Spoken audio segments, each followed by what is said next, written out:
Hey, how's it going, everyone? This is Freddie. You're just seeing some videos of my current modular setup right now.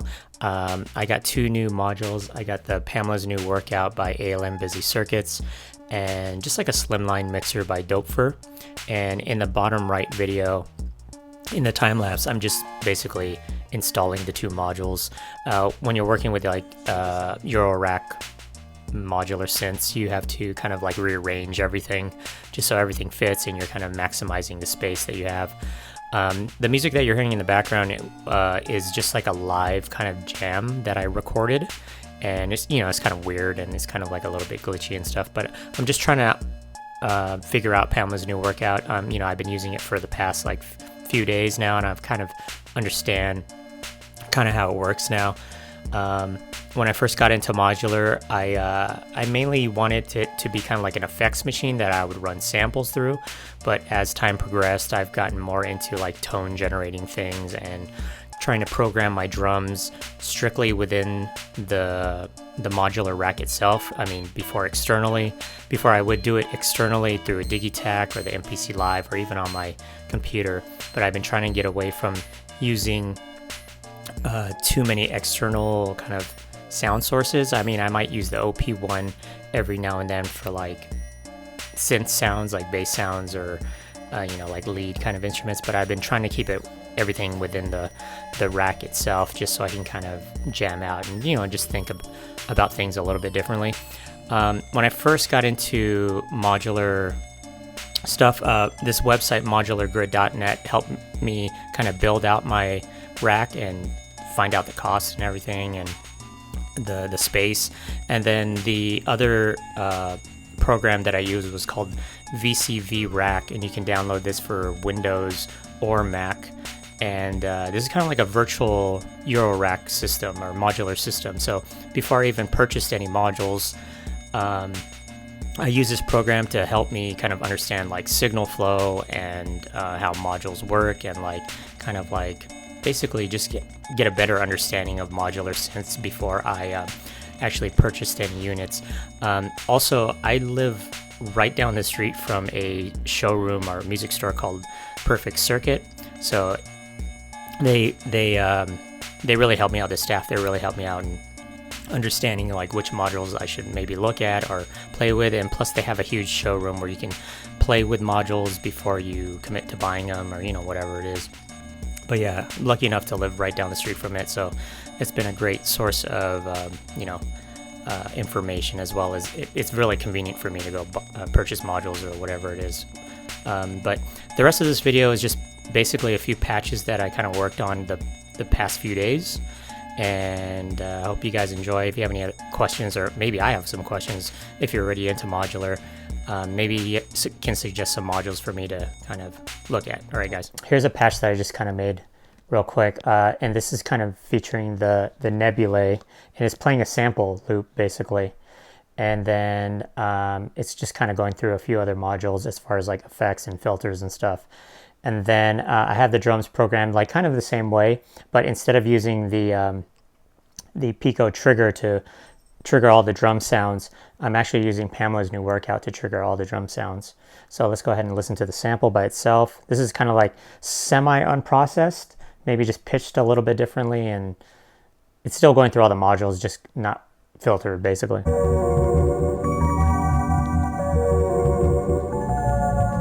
And then I'll slowly kind of incorporate the filters.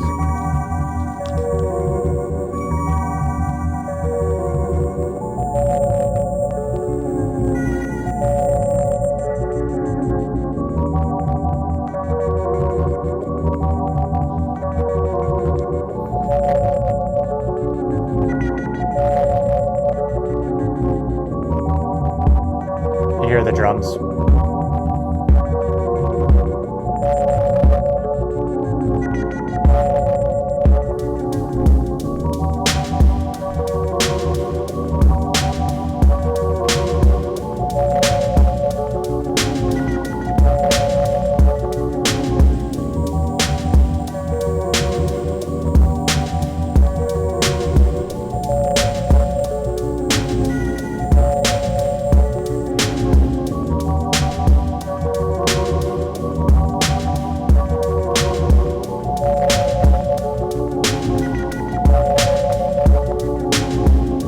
And then I have I don't know if you can see it here, but I have, oh, you can't see it, but basically I have the Mini Brute 2, the keyboard here, and this is connected via some CV outs into the Behringer Model D on the bottom, and I'll just kind of play like a lead kind of synth here, basically, so you can kind of hear how it sounds, basically. So here is how it sounds.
And I have this all hooked up to the SP404.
Wow.